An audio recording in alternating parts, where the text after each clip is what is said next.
en escalade sur ce département que vous connaissez peut-être, qui est les Alpes-Maritimes. Notre ami Seb Bouin connaît bien, puisqu'il est un natif de l'autre département qui est juste à côté, c'est-à-dire le Var, puisque c'est un natif de Draguignan, si mes souvenirs sont bons, c'est ça, c'est Draguignan? Exactement, oui. Ouais, Draguignan. Il y a de l'escalade à Draguignan juste derrière, là, non? Bon, alors à côté de Draguignan, il y a les gorges de Château-Double, il y a le Blavet, les gorges du Blavet, et puis d'autres petits secteurs qui sont pas très loin. Bon, il y a pas mal de blocs au Blavet, il y a Roquebrune aussi, un peu de blocs au Roquebrune. L'Estérel, c'est un joli jeu, un joli terrain de jeu, l'Estérel quand même. Ouais, c'est un joli terrain de jeu, et puis surtout c'est original, c'est-à-dire cette roche un peu volcanique rouge qui offre un peu une grimpe un poil différente, et puis un peu dépaysante. Ouais, c'est joli. Donc, on va vous parler de tout ça, puis on va vous parler également d'escalade indoor sur les Alpes-Maritimes, avec Nathalie Clément, qui est la directrice du Vesubia Mountain Park.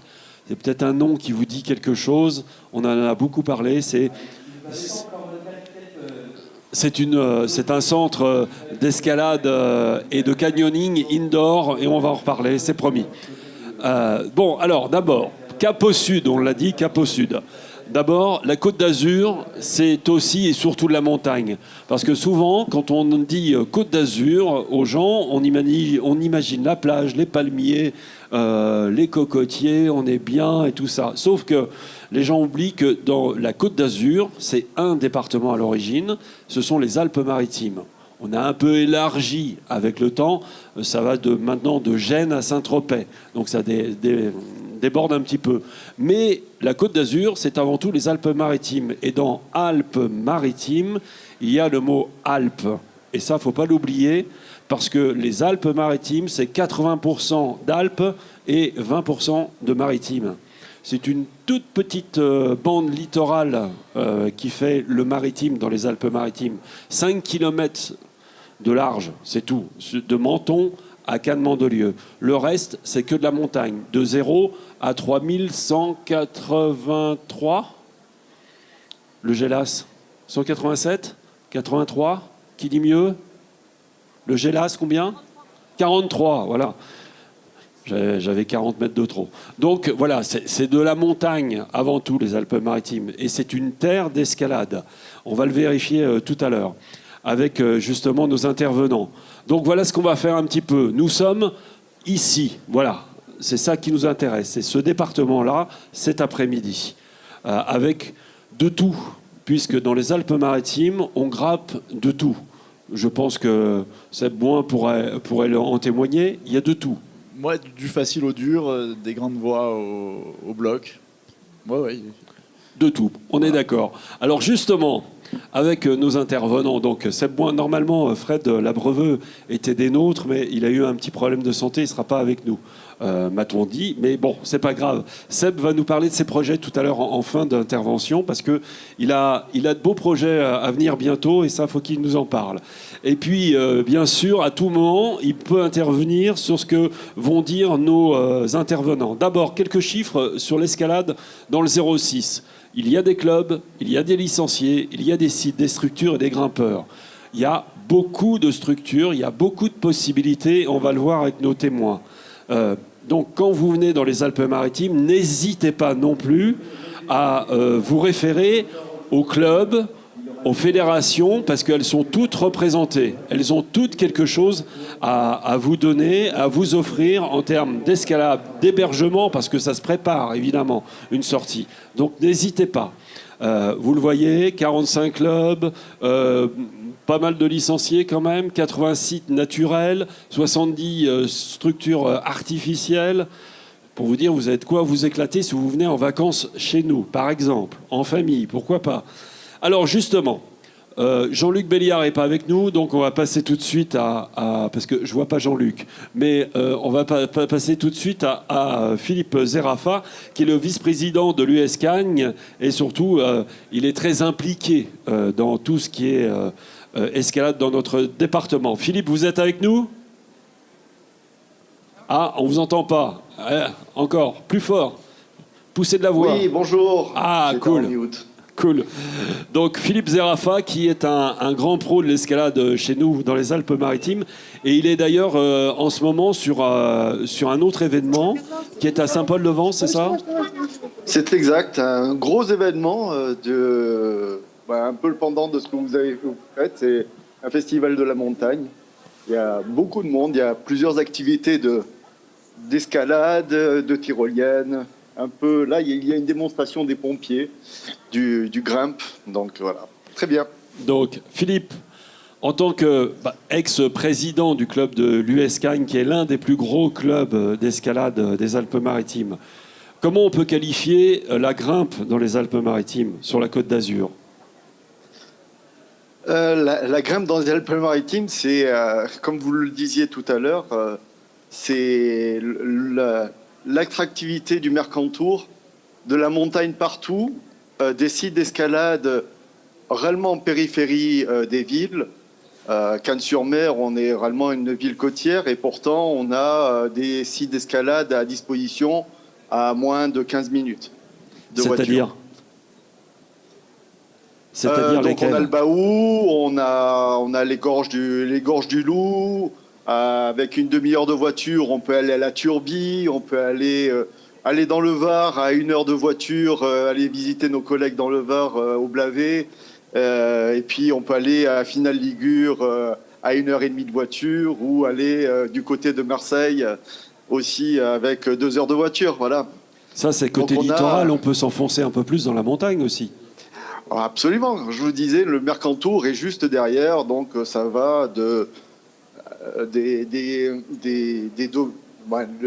le gros site que l'on a sur Saint-Janet, notre gros caillou. On a les sites qui sont un petit peu du côté de Peille, un gros site d'escalade avec des grandes voies et de la diff. Et on va un peu au-dessus de Grasse aussi, avec du bloc, des très jolis sites pour accueillir des enfants, avec un terrain très plat, très accueillant, des blocs, c'est à moitié de voie, moitié de bloc, on en monte jusqu'à 7 mètres à peu près de haut.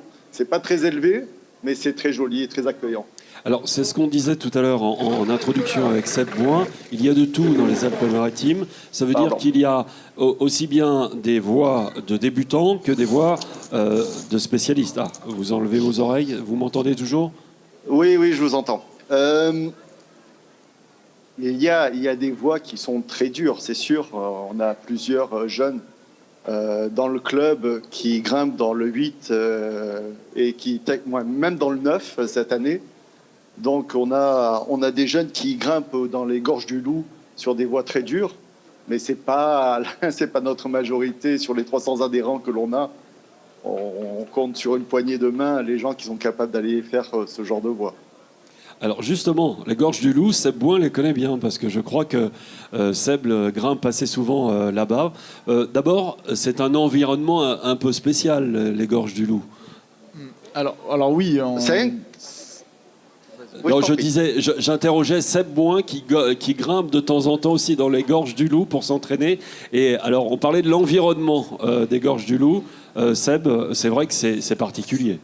C'est assez particulier parce qu'au final, on n'est pas loin de la côte, de la mer, et puis on se retrouve dans une vallée avec des falaises de part et d'autre. Donc l'ambiance est... en pas longtemps, on change vraiment d'ambiance. Et puis, alors moi je connais bien cette vallée parce qu'effectivement il y a pas mal de voies dures et de voies attrayantes pour le haut niveau. Donc voilà, des voies de qualité, un peu sur du calcaire avec des colos et des lignes impressionnantes. Donc, et puis surtout dans cette vallée, je pense qu'en fait il y a encore à développer, il y a encore un peu à chercher. Voilà, que dire sur... Enfin, c'est beau, quoi. C'est ça, c'est beau. Ne serait-ce que ça, parce que la promenade vaut le coup d'œil aussi, parce que l'approche est plutôt sympa. On est dans un univers assez incroyable alors qu'on est à quelques kilomètres de la mer. C'est ça qui est à 3-4 kilomètres de la mer. On arrive dans des choses assez incroyables, quoi. Un univers fantastique de nature luxuriante. Et d'ailleurs, Ce qui est intéressant, c'est d'avoir en tête, et ça je parle aussi à Philippe Zarafa, parce qu'on en parlait tout à l'heure sur notre stand Pure Montagne. Vous êtes au courant qu'on a eu une grosse tempête le 2 octobre 2020 qui a énormément bougé la géologie. On avait juste avant une conférence sur la géologie et il y a de nouvelles voies qui apparaissent, bizarrement. Il y a des avantages aussi dans ces inconvénients. Et il y a de nouvelles voies qui apparaissent. Et il y a de nouveaux blocs qui sont apparus dans certains secteurs. Et il y a des topos qui commencent à être faits. Et à mon avis, ça augure de belles sorties, notamment pour des spécialistes, parce qu'on a repéré des voies extrêmement dures, mais faisables, mais extrêmement dures. Donc ça c'est une affaire à suivre. Philippe Zarafa, l'escalade aussi sur le département des Alpes-Maritimes, donc sur la Côte d'Azur, c'est aussi et avant tout une approche auprès des enfants. Je sais que vous êtes très à cheval là-dessus sur la Fédé. Vous avez une grosse démarche sur les enfants. Expliquez-nous. Oui, je pense que c'est un peu comme dans tous les départements. L'escalade, c'est un sport qui accroche beaucoup. Sur le club de Cannes-sur-Mer, on a 300 adhérents. Sur les 300 adhérents, on a 250 enfants. 250 enfants et on refuse chaque année parce qu'on n'a pas assez de place pour pouvoir accueillir toutes les personnes qui souhaitent se mettre à l'escalade. Donc on fait un énorme effort pour essayer de donner envie aux enfants de faire de l'escalade. Donc indoor, mais aussi outdoor. Mon but ultime, c'est d'arriver à faire des grimpeurs et pas simplement des gens qui font que de la résine. Mais c'est effectivement un sport qui a réellement le vent en poupe. Alors justement, des grimpeurs, on en a. Un grimpeur célèbre, Philippe Zarafa, dans notre département, on en a. Des gens qui ont fait la réputation aussi de la grimpe sur le sud de la France. Oui, bien sûr qu'on a beaucoup de grimpeurs qui ont fait le renom de l'escalade. Patrick Béraud, Patrick Edlinger, et puis Stéphane Benoît en tant qu'alpiniste. Je pourrais en citer encore quelques-uns, mais et effectivement, il y a beaucoup de grimpeurs dans le 06. Et puis dans les autres départements, on n'est pas tout seul dans le Mercantour. Bah, tant mieux, il faut que ça se démocratise évidemment. On en parle ici au Salon de l'Escalade à Villeurbanne, à Lyon-Villeurbanne depuis 3 jours. Il faut rendre l'escalade de plus en plus accessible et populaire. Donc c'est un peu le vœu de chacun et c'est ce qu'on fait tous à notre niveau. Philippe, on va vous laisser parce que je sais que vous êtes très occupé, vous devez intervenir aussi là où vous êtes. Merci beaucoup d'avoir pris ce petit moment avec nous.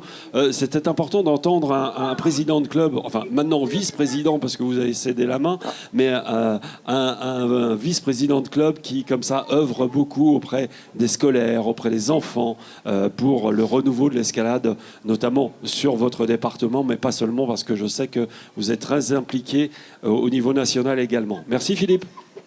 Merci beaucoup. Bonne journée à tous. Merci. Donc vous voyez, Seb, la relève est assurée, hein, c'est ce que Philippe a dit. Hein. Donc il y a intérêt à bosser parce que les enfants, ils sont pas loin derrière là. Hein. Vous en avez plein chez vous aussi, hein, des bons clubs et des bons grimpeurs. Oui, on en a partout. Donc, moi, ce que j'aimerais... Alors, je ne sais pas si notre ami Jean-Luc Béliard est avec nous ou pas. Est-ce qu'il a pu se connecter ? Non, pas encore. Bah, c'est pas grave, on y reviendra. Alors, je vous propose peut-être de faire un petit tour indoor pour l'instant. Un petit tour indoor avant de retrouver le président de la Fédération Grand Sud de l'escalade, notamment. On va faire un petit tour au Vesubia. Est-ce que vous avez déjà entendu parler de ce bâtiment qui est le Vesubia Mountain Park ? Oui, non ? N'hésitez pas à remuer la tête, bougez, soyez actifs, parce que vous aurez froid. Non ? Vous ne connaissez pas. Alors, avant d'en parler avec Nathalie Clément, je vous propose d'y faire un petit tour en film. Allez, voilà ce que c'est. Le Vesubia, c'est ça. C'est ce bâtiment, 4000 m². On y revient après. Normalement, il y a une petite ziquette, mais bon... tant pis pour la ziquette.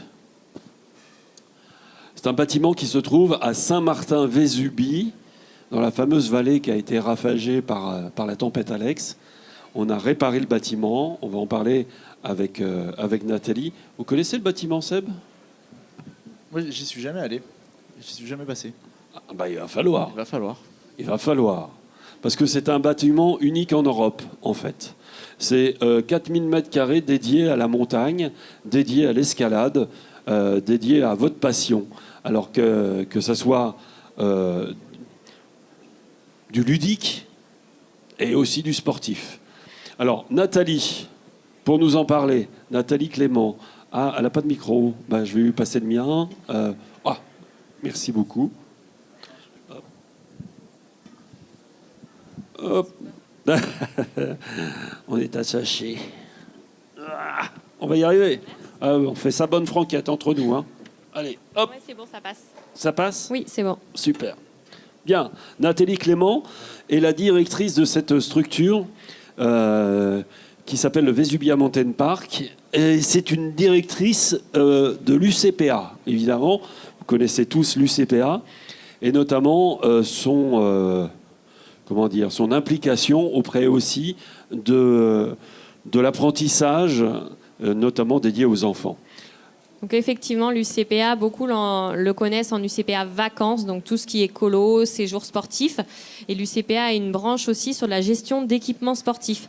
Donc on gère aussi bien des piscines, des patinoires, qu'un équipement tel que le Vesubia Mountain Park, qui est un équipement donc, type multiplex, donc avec différentes activités.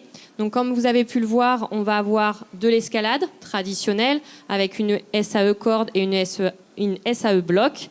Ensuite, on va avoir de la grimpe ludique, une partie acrobranche. Donc, sur le haut de la structure d'escalade, on a mis un parcours aventure.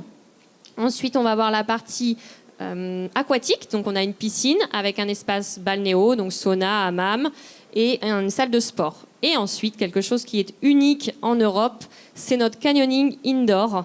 Donc, comme vous avez pu voir sur les photos, tout est en intérieur. C'est une structure artificielle. On a ramené le canyoning à l'intérieur pour pouvoir pratiquer à l'année. Donc, on est ouvert toute l'année dans des conditions d'initiation, dans le sens où il n'y a pas la marge d'approche, l'eau est chaude.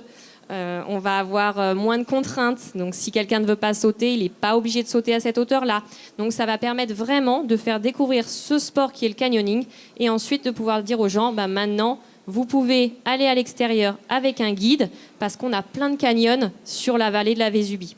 Combien de temps il faut pour faire le canyon? Alors, c'est 1h30 d'activité, briefing, et des équipements compris. Donc avec toute une partie souterraine, on remonte par un mur d'escalade et ensuite on est sur ces 3 vasques. Donc on va avoir du rappel, du saut, du toboggan. En fait, c'est une approche du canyoning. Ça permet aux urbains peut-être de se dire c'est peut-être un sport pour moi alors. C'est effectivement l'objectif de faire découvrir cette activité à des personnes qui n'oseraient pas tout de suite aller à l'extérieur. C'est la vocation un peu de ce bâtiment, c'est-à-dire d'ouvrir la montagne à tous et de permettre l'apprentissage. Oui, alors effectivement, l'idée générale est d'intégrer toutes ces activités de montagne à l'intérieur qu'on peut pratiquer du coup de tout temps avec des contraintes moins fortes et ensuite pouvoir dire on va aller à l'extérieur. Le bâtiment est implanté donc en montagne, donc c'est très facile de dire voilà, j'ai découvert ce sport, demain je peux directement y aller. Il serait en ville, il faudrait faire la démarche, de faire la route et ensuite d'aller dans notre montagne. Nous, vous êtes déjà à la montagne, vous êtes déjà en vacances et vous pouvez faire ce switch-là très facilement. Surtout qu'à l'intérieur du bâtiment, il y a le bureau des guides. On a le bureau des guides et on a un partenariat avec le bureau des guides pour pouvoir switcher tout de suite et travailler avec eux, oui. Oui, parce qu'autour, il y a des canyons de réputation, il y a des via ferrata, il y a des voies d'escalade, il y a des blocs, il y a tout un tas de possibilités. Alors la Fédération française de montagne et escalade a édité un topo spécialement sur la partie Vésubie-Val de Blore, donc a référencé 4 canyons, une douzaine de sites d'escalade et 2 via ferrata, effectivement, rien que sur la vallée de la Vésubie et du Val de Blore. Donc ça offre des possibilités. C'est vrai que si vous venez en vacances, si vous venez passer quelques jours, ne serait-ce qu'un week-end, vous pouvez faire des choses différentes tous les jours. Oui, exactement. Et on a vraiment plein d'activités sur la vallée. Donc vous verrez, vous pouvez venir nous voir sur notre stand. Donc il y a le Vésubia, mais il y a effectivement toutes les activités pure montagne, donc avec de la tyrolienne, du ski alpin, de la luge d'été, du ski de fond. Voilà, on a plein d'activités sur notre vallée. On a également tout ce qu'il faut en termes d'hébergement, donc que ce soit du camping jusqu'à l'hostel 4 étoiles, en passant par du gîte. Vous pouvez en trouver vraiment pour tous vos goûts, pour tous les goûts, pour venir nous voir, passer un week-end, des vacances. Ouais, et on a de l'accueil aussi, hébergement pour des groupes. Des clubs, il faut venir. Alors, j'entendais tout à l'heure dans la salle une petite musique qui disait « Oh là là, ça doit coûter cher, ça !» Alors, au niveau de nos tarifs, donc toutes les activités sont soit à l'unité, soit avec un pack à la journée. Donc, par exemple, sur un pack 4 activités, donc le canyoning, après 2 activités parmi grimpe ionique, escalade ou parcours aventure, et l'espace piscine balnéo, on est à 50 € pour un adulte. Donc, sur une journée, c'est tout à fait correct comme prix. Oui, en plus, le décor est plutôt sympathique de ce bâtiment parce qu'en plus, si vous avez un peu de temps, sous le Vésubia, il y a une salle de spectacle avec du cinéma beaucoup, mais aussi des spectacles vivants. C'est plutôt sympathique. Et il y a une cafétéria aussi. Je ne sais pas si on l'a dit, il y a une cafétéria dedans et puis une terrasse de bois de 700 mètres carrés face à la montagne avec des transats. On a le droit de se faire plaisir aussi. On parle de vacances un peu. C'est quand même sympa. Donc ça, c'est le Vésubia Mountain Park qui est à Saint-Martin-Vésubie. Et tout autour, effectivement, il y a tout un tas d'activités à plus ou moins un quart d'heure de voiture, avec la plus grande tyrolienne d'Europe, les choses comme ça. Donc tout ça est dans un tout petit périmètre, ce qui vous permet de ne pas faire beaucoup de voitures, pas faire beaucoup de kilomètres, et même d'y aller à vélo, parce que certains y vont à vélo. Et ça, c'est plutôt sympa. Donc le Vésubia Mountain Park. Et puis moi, j'aimerais bien qu'on revienne un petit peu à Seb, parce qu'il y a beaucoup de projets.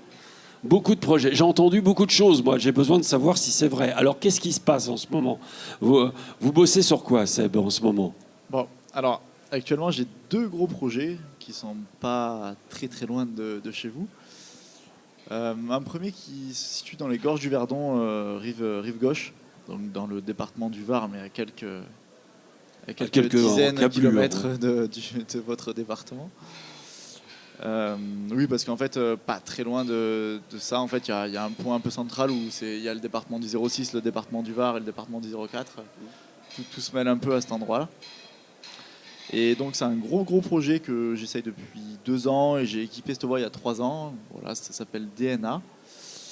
Et puis ça suit son cours, ça résiste bien. Puis là, avec les températures un peu plus fraîches, les conditions plus humides, ça devient compliqué. Mais j'y suis depuis cet été dessus. Voilà, j'essaye ça avec acharnement.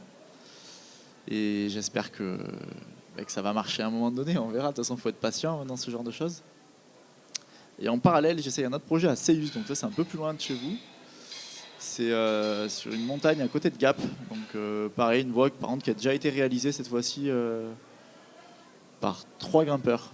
Donc d'abord un grimpeur allemand qui s'appelle Alexandre Megos, ensuite un grimpeur italien qui s'appelle Stefano Gisolfi, et ensuite un grimpeur américain qui s'appelle Sean Bailey. Et donc voilà, pareil, cette voie est en travail et pas très loin, mais presque n'est pas. Donc il faut un peu continuer là-dessus. Et quelle est la difficulté première de ces 2 projets ? C'est quoi ? Donc il y en a celle de Seus qui s'appelle Bibliographie est déjà cotée, c'est 9B+. Et celle du Verdon, c'est pas coté encore parce que ça n'a pas été réalisé. Mais ce sera dans les mêmes eaux ou un poil plus dur, à voir. Il faut attendre la réalisation pour en avoir le cœur net. Et voilà. Mais entre-temps, quelques allers-retours dans le 06, il y a quand même encore des projets à libérer et puis il y a à grimper. Comment on arrive à se fixer cette marge de progression ? Il y a un moment où on se dit non, là il faut que je trouve une autre solution, il faut que je fasse autre chose. Ouais, ça arrive en fait. En fait, ça se joue par saison. C'est-à-dire que par exemple là on arrive à la fin de la saison du Verdon parce que ça commence à mouiller, donc on va commencer à faire froid.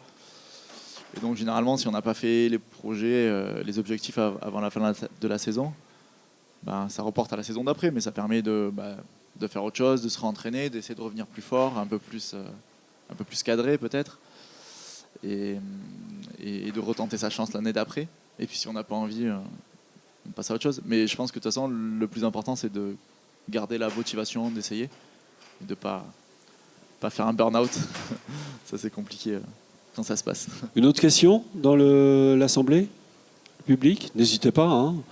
Sur le matériel, sur l'approche, sur l'entraînement, sur le repos, parce que la récupération est très importante aussi, sur la façon d'approcher une voix, comment on y réfléchit, comment...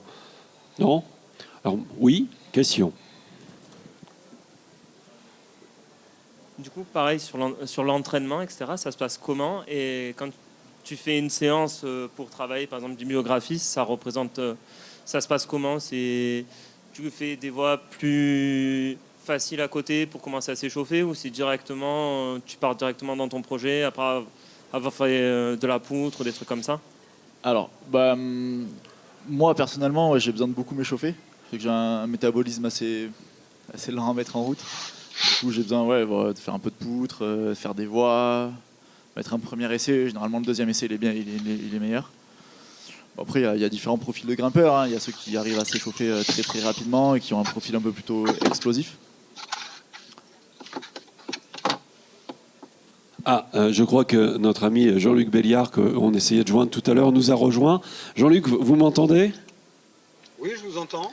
Ah, très bien. Alors, le président de la Fédération des Alpes-Maritimes de la FFME, Jean-Luc, c'est vrai qu'on a parlé tout à l'heure avec Philippe Zerafa du département et notamment de l'implication que vous avez, vous, en tant que président auprès des jeunes, auprès des licenciés. On peut dire que les Alpes-Maritimes, c'est un gros département d'escalade ou pas? Oh oui, ça fait partie des gros départements français d'escalade, avec la caractéristique d'avoir absolument toutes les activités de la FFME qui vont de l'escalade, ski alpi, canyon, via ferrata et autres. Donc, et puis bon, pour revenir à l'escalade, avec plus d'une centaine de sites. 100 sites?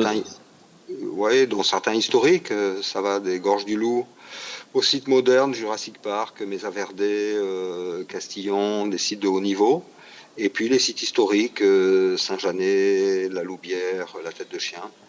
On connaît beaucoup à travers les films de Patrick Béraud, qui a fait beaucoup pour le développement et la connaissance de ces sites-là. On peut dire qu'il y a de tout, en termes de niveau, il y a de tout chez nous dans les Alpes-Maritimes ou pas? Il y a de tout, il y a absolument tous les niveaux, hein, qui vont des débutants voix en 3 jusqu'à quelques voix en 9. Et puis la particularité, c'est ces voies de montagne dans le Mercantour, où on a un terrain de jeu qui est absolument extraordinaire, qui va de la cascade de glace à la Cougourde, où on a une cinquantaine de voies de 10, 15, 20 longueurs, à peu près à tous les niveaux.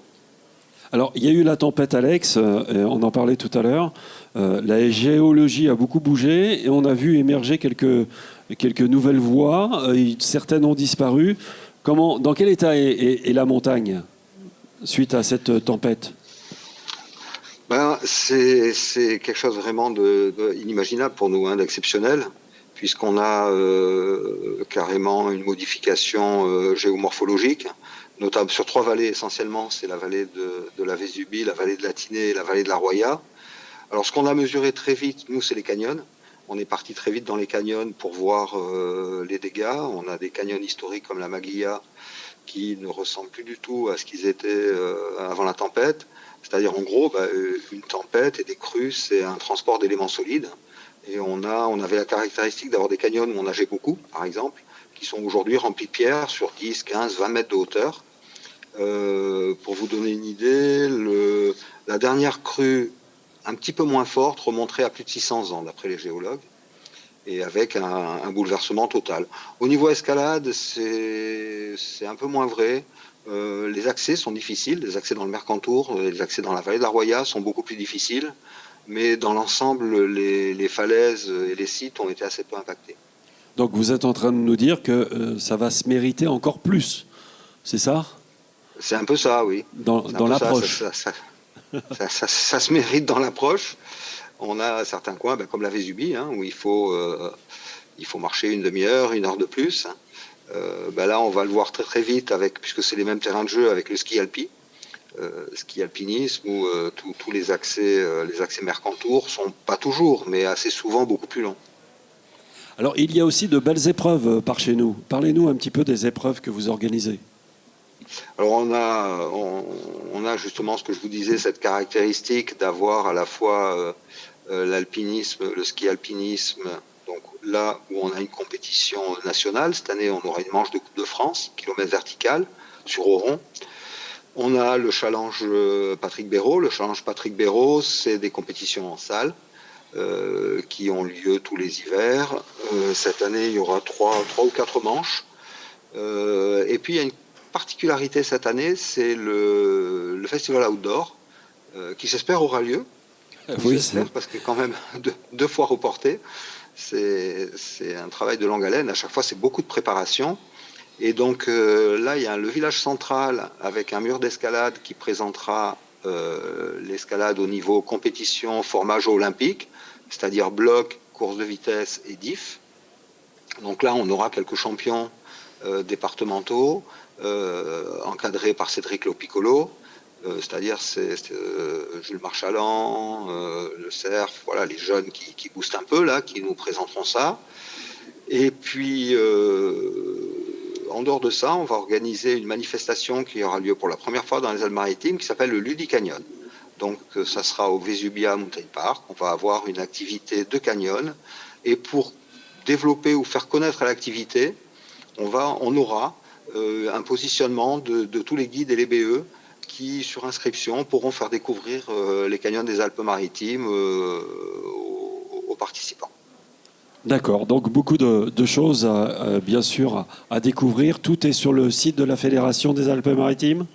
Tout est sur le site de la Fédération. Et puis, je souligne, aujourd'hui, on était avec nos amis les guides, là, à Saint-Paul-de-Vence, sur le Festival de la Montagne. Donc, on voit même des villages emblématiques sur la Côte d'Azur ont leur propre Festival de la Montagne. Et cette année, c'est un petit peu particulier, puisque on tournait beaucoup sur un hommage, sur un guide qui travaillait beaucoup sur le comité. C'est Thomas Arfi, qui est disparu dans l'Himalaya. Et voilà, avec tous ses amis guides, Benjamin Guigonnet, Stéphane Benoît, Damien Carati, on a souhaité tous se retrouver, lui rendre hommage, présenter les films. Et aujourd'hui encore, cet après-midi, toutes les activités de la montagne, à travers rappel, tyrolienne, mettent en exergue un peu toute cet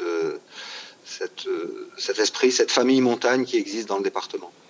Merci beaucoup Jean-Luc, et je sais que vous êtes avec nous, et vous êtes tellement avec nous que vous avez voulu nous faire des petits cadeaux, et on va vous offrir dans la salle des topos guides sur le territoire que Jean-Luc, Philippe et même Seb ont abordé cet après-midi avec nous, des topos guides sur la Vésubie et le Val-de-Blore. On va vous les offrir juste après. Merci Jean-Luc, on vous laisse à cette manifestation à Saint-Paul-de-Vence, et puis à très bientôt. Merci et bonne continuation. Merci, à bientôt. Donc, Seb, on va reprendre parce que c'est vrai que c'est un peu décousu, mais c'est vrai qu'on en profite parce que les liaisons, on n'est pas très sûr des liaisons, et pendant qu'on les a, on saute dessus. Donc, on a compris ces projets. Il y a des rêves quand même. Il y a des rêves dans la tête de Seb Bouin, des rêves, des choses qu'on veut approcher, qui sont pour l'instant inaccessibles parce qu'on ne se juge pas encore prêt. Alors, je sais pas si c'est parce que je me juge pas encore prêt ou alors parce que j'ai déjà pas mal de trucs à faire en ce moment. Mais oui, j'en ai pas mal. Notamment chez vous, j'ai une voix de Kevin Aglaé que j'aimerais bien essayer à l'étage à déverser. C'est dans les gorges du Loup. Et c'est une voix un peu d'ampleur qu'il a équipée, mais ça n'a pas trop été grimpé et ça a quand même un beau profil. Ensuite, au printemps, j'aimerais bien aller aux États-Unis. Essayer une voix qui s'appelle Jumbo Love. C'est un des premiers 9B du monde. Et puis, il y a une directe, libérer une voix aux États-Unis.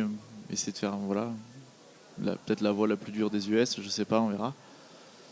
Et puis après, il y en a d'autres, en Chine. En Asie, il y en a plein. Le problème, c'est pas les projets, c'est plutôt de les réaliser. La terre est ouverte. Voilà. Après, actuellement, j'ai fonctionné pas mal en France, à cause du Covid et puis à cause des projets que je me suis fixés qui me plaisent vachement aussi. Et en fait, c'est pas mal aussi, tu vois, rester un peu local et moins bouger. C'était une belle aventure pas loin, on va dire. Le Covid a permis à certains de se rendre compte que juste à côté de la maison, il y a des choses très sympas à faire, quoi. Exactement. Ouais. Au moins, ça a eu cette vertu-là, on va dire. Hein, voilà. Parce qu'on parlait du festival. Aussi pour la planète. Voilà, c'est ça. On parlait du festival tout à l'heure Outdoor. C'est vrai qu'il a été reporté 2 fois à cause du Covid. On espère que cette année, il aura lieu. Alors, un dernier mot avec Nathalie, parce qu'on est passé très rapidement sur le mur d'escalade du Vésubia, mais il est quand même très important, ce mur. Alors effectivement, c'est vrai que j'ai parlé beaucoup du canyoning, mais au niveau de l'escalade, donc on a un beau mur de difficulté de 13 mètres de haut, donc c'est un mur régional. Donc cette année, pour la 2e fois consécutive, on accueille les championnats régionaux de difficulté, donc qui auront lieu mi-mai. C'est important. C'est important pour le Vésubia, c'est important pour la vallée de faire monter tous les grimpeurs de la région dans nos vallées et découvrir ce site. Et c'est aussi, effectivement, c'est la seule salle pour l'instant privée du département en difficulté. On a beaucoup de salles de blocs là, qui se sont construites sur le département des Alpes-Maritimes. Mais au niveau voie, on est encore les seuls. Donc voilà, on a envie de faire découvrir notre site à tous les grimpeurs. Et surtout, on a également autour de chez nous, comme je disais tout à l'heure, pas mal de falaises. Donc le Trou du Diable, le Guy du Four pour un niveau plus débutant. Donc il y en a pour tous les goûts sur notre vallée. Merci Nathalie, merci à tous. Donc voilà, c'est une petite approche pour vous donner peut-être l'envie, le goût de venir un petit peu par chez nous, c'est-à-dire mettre le cap au sud et puis de vous dire que il y a peut-être des choses à faire dans votre passion, c'est-à-dire la grimpe, et puis aussi du tourisme, parce que vous pouvez en profiter, vous êtes dans un lieu touristique, donc vous pouvez en profiter pour à la fois grimper et puis faire de la visite touristique, parce que l'hébergement, évidemment, sur la Côte d'Azur, ça fait longtemps qu'on travaille dessus, donc il y a de quoi s'héberger, il y a de quoi visiter, il y a de quoi manger, il y a de quoi faire waouh, parce que quand vous êtes sur certains de nos sites et que vous êtes à 2000 et que vous regardez la Méditerranée en face de vous et que vous retournez et que vous avez le parc du Mercantour de l'autre côté, ouais, je pense que waouh, c'est le bon terme. En tout cas, merci beaucoup. Merci à Seb pour ces quelques précisions sur son avenir très proche. Et puis, on va le suivre aussi à un site internet. Il y a un site internet où on peut suivre tout ça. Alors, sur les réseaux, ouais, plutôt sur les réseaux, sur Instagram, Facebook. Ouais, plutôt. Plutôt. Donc, c'est plus facile. C'est plus facile. Merci beaucoup. On peut l'applaudir. Merci à tous.